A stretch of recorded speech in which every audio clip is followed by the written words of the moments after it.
Kõik need inimesed on kommunistliku totalitaarrežiimi ohvrid.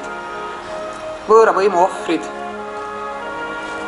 kes pidid kaduma ja jääma igavesse vaikusesse. Nad ei pidanud tagasi jõudma õunaaeda, koduaeda.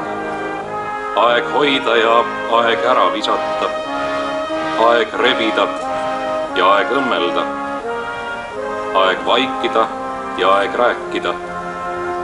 Aeg armastada ja aeg vihata.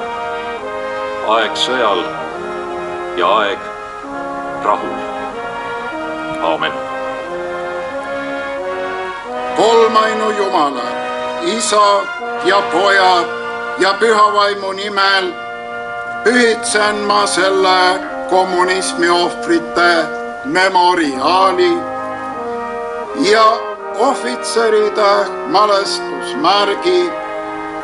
Õnnistagu Jumal neid meelespidamise ja osaduse tähiseid ja neis väljenduva usu, lootuse ja armastuse läbi ka meie rahva tulevikku. Aamen.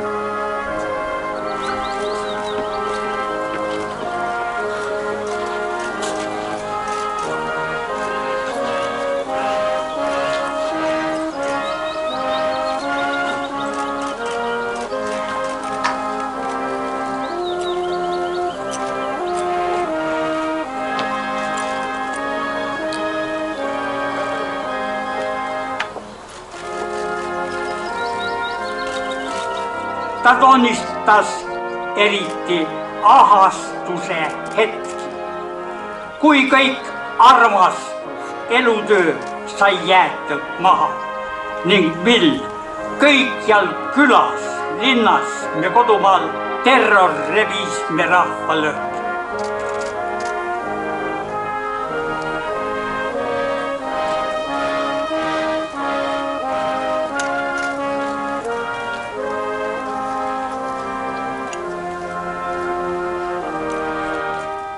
See tõde on meid vabastanud ja nüüd on meie asi anda see tõde möödanikust edasi maailmale, oma lastele ja veel sündimata eestlaste põlvkonnale.